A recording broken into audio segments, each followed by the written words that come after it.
Representante de la provincia de Guayas. Ella es la quinta asambleísta en participar en este debate que ha provocado la intervención de las autoridades cuyo trabajo se relaciona con la seguridad y también con el sistema de rehabilitación social. Buenas tardes, autoridades y compañeros asambleístas. Presidenta Yori, reciban un cordial y fraterno saludo. Me sumo a la búsqueda de soluciones a esta alarmante situación de violencia en Ecuador, particularmente la del día 28 de septiembre del año en curso, que nos ha merecido el segundo puesto en violencia y masacre carcelaria en América Latina. Honduras con 362 muertos, nosotros con un total de 119 fallecidos de una forma macabra, cruel, descuartizados, calcinados, mutilados, en síntesis, asesinados.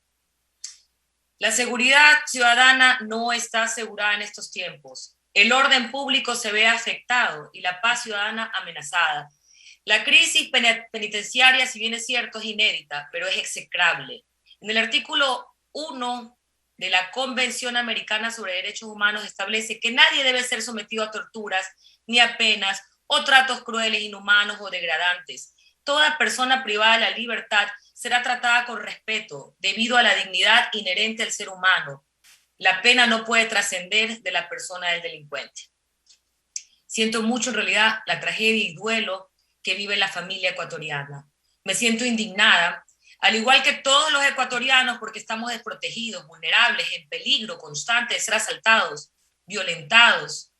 Y es evidente que no existe un control, donde se supone que los centros de máxima seguridad se pueden garantizar. ¿Cómo podemos esperar que se garantice la seguridad ciudadana? Estamos acechados por el crimen en todas sus facetas.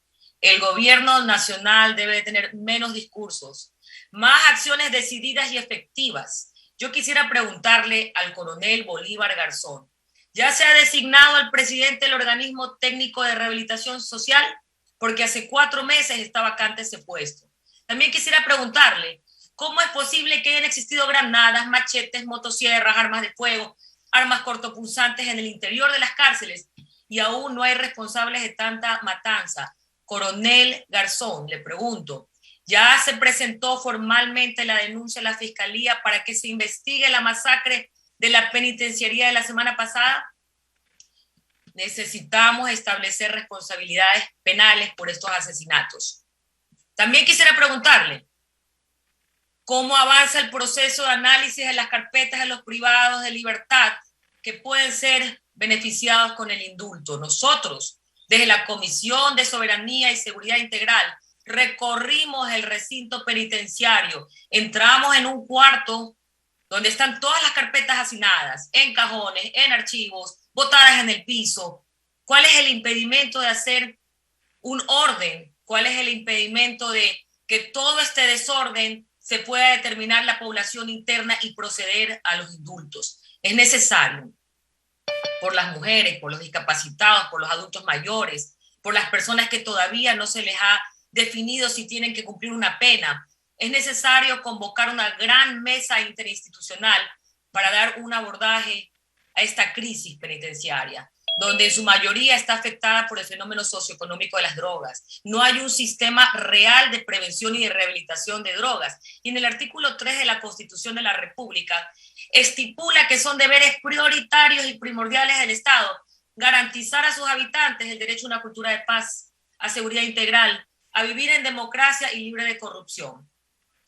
La profunda crisis del sistema de rehabilitación social es un reflejo de la profunda crisis en nuestro país, que está vinculado con el narcotráfico, por la lucha de poder de las bandas delincuenciales en el interior de la cárcel y de los territorios de nuestro país. Hemos cursado 3 incidentes graves, febrero, julio, septiembre, y seguimos esperando se presente un diagnóstico de la situación penitenciaria, un plan de acción con indicadores claros y evaluables, que se transparente la información de la situación penitenciaria. Es urgente, no solamente por los familiares, sino por toda la comunidad ecuatoriana que pide a gritos se tomen acciones contundentes frente a bandas de crímenes que tienen el mismo poder, si no es más que el Estado. Bueno, en todo caso, solicitamos al gobierno, al sistema judicial y a la Defensoría del Pueblo medidas de carácter urgente que permitan enfrentar esta crisis penitenciaria.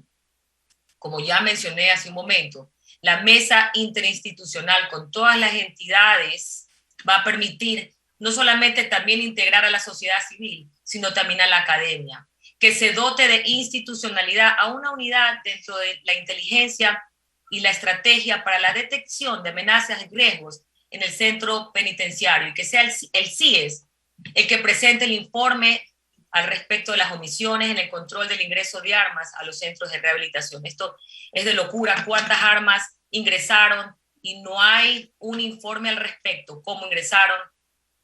Necesitamos garantizar de inmediato disponibilidad de esta información. Esta unidad especializada tiene que diseñar una nueva política pública para que haya también una rehabilitación social con especial énfasis en el tema de drogas.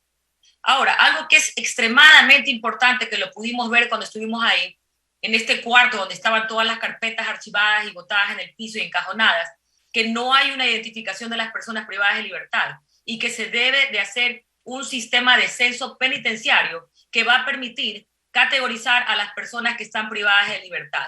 También requerimos que la función judicial revise los procesos de las personas con sentencia con el propósito de reducir el hacinamiento. Sabemos que hay personas con mínima, mediana y máxima gravedad de delito. Entonces tenemos que establecer un mecanismo que nos permita un amplio proceso de indulto, en particular aquellos casos de personas privadas de libertad que han cometido delitos menores. Esto es urgente.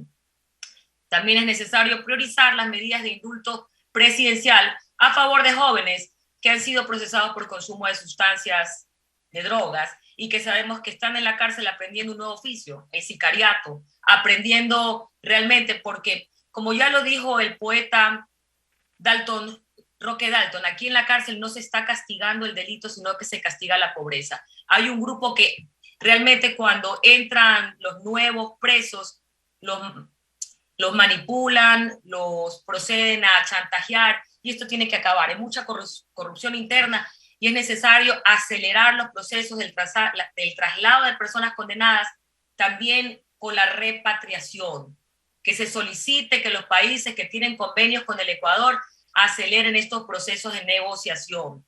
El acompañamiento también de organizaciones como Naciones Unidas, pedir la cooperación de los Estados Unidos, del gobierno de Israel, para poder abordar este problema carcelario, porque realmente estamos preocupados como ciudadanía, porque es necesario activar protocolos de asistencia médica, psicológica y jurídica, no solamente para los heridos, sino también para las víctimas, que son los familiares de los que murieron el 28 y 29 de septiembre, que no podemos olvidar, que también hay que reparar el daño ocasionado porque están sufriendo. Se necesita con urgencia que esta situación también se atienda a las mujeres.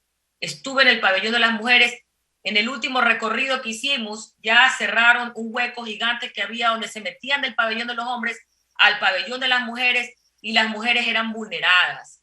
Hay que identificar con urgencia los riesgos y la situación particular de las mujeres, porque hay también 4 niños pequeños que tienen hasta 3 años conviviendo con ellas en este hacinamiento penitenciario.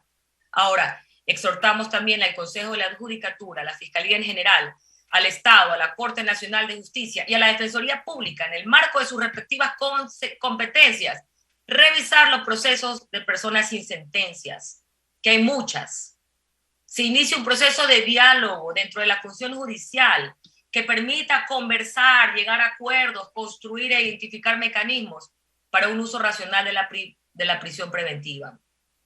Estas directrices son necesarias para la aplicación de la garantía del habeas corpus a personas privadas de libertad, conforme lo dispuso la sentencia de la Corte Constitucional. Acelerar los trámites en los juzgados de garantías penitenciarias va a ayudar a minimizar el hacinamiento. Y en el artículo 11, numeral 3 de la Constitución de la República del Ecuador prescribe que los derechos y garantías establecidos en ella y en los instrumentos internacionales son de directa e inmediata aplicación, repito, son de directa e inmediata aplicación de oficio o petición por parte y ante cualquier servidor público, administrativo o judicial. Estaremos vigilando que se tome la acción de inmediato, que todos los puntos mencionados se tomen, se puedan empezar a trabajar, a resolver, porque esta crisis penitenciaria, la peor de la historia del Ecuador, lo amerita. Y el pueblo ecuatoriano amerita vivir una cultura de paz y de seguridad. Muchísimas gracias. Intervención del asambleísta.